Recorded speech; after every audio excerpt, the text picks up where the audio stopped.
The U.S. government has begun shutting down of many of its services after the Senate failed to agree on a new budget.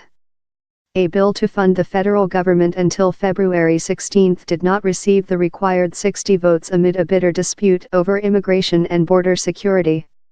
It is the first shutdown ever to happen while the same party, the Republicans, controls Congress and the White House.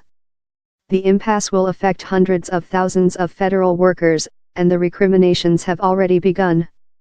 The White House accused Democrats of putting politics above our national security, military families, vulnerable children, and our country's ability to serve all Americans. But the leading Senate Democrat, Chuck Schumer, said President Trump had turned down 2 bipartisan compromise deals and did not press his party in Congress. The last government shutdown was in 2013, and lasted for 16 days. As of 00:01 Saturday, many federal agencies are no longer open for business, although essential services will continue to run. Most staff in the departments of Housing, Environment, Education, and Commerce will stay at home. Half of workers in the Treasury, Health, Defense, and Transportation departments will also not be going to work on Monday. National parks and monuments could face closure, which provoked an angry public reaction during the last shutdown in 2013. Visa and passport processing could also be delayed.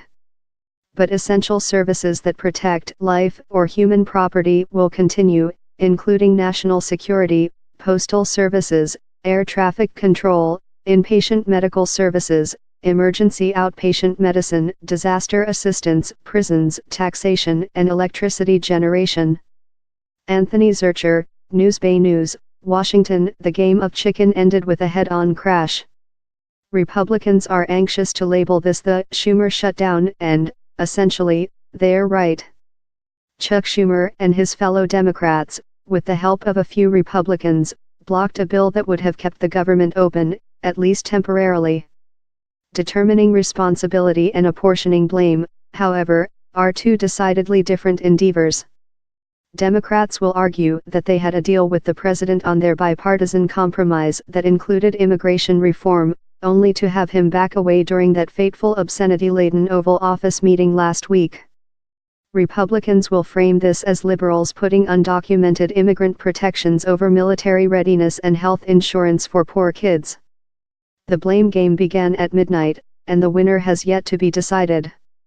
Generally, the loser in these types of showdowns is the party entering the fight with the lowest popularity. Bad news for Mr. Trump and the Republicans.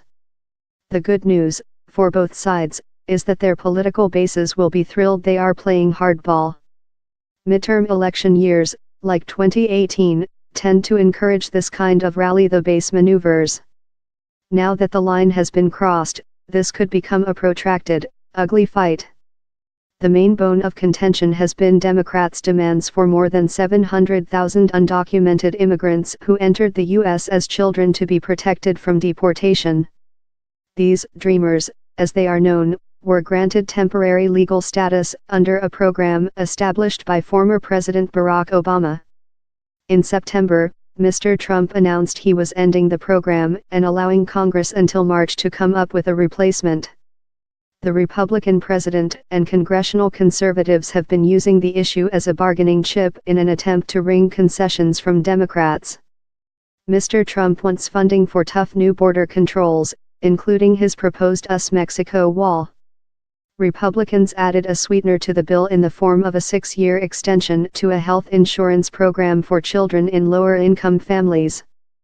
But Democrats want this program extended permanently.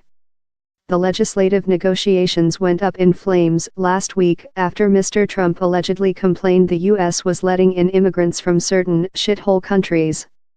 Many federal employees were forced to take a leave of absence, officially known as being furloughed, during the 16 days of shutdown.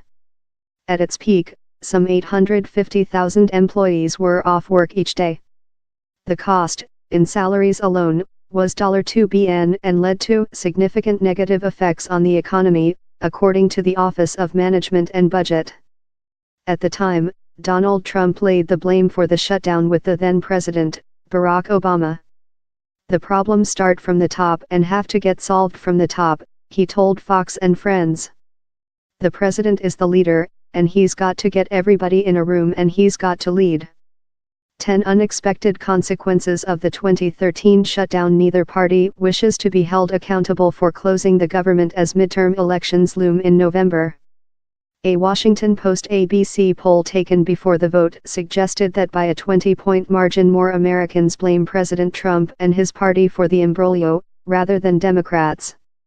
But the shutdown is problematic for 10 Democratic senators who are up for re-election this year in states won by Mr. Trump. They are likely to face voters this autumn amid a hail of attack ads claiming they closed the U.S. government to help illegal immigrants.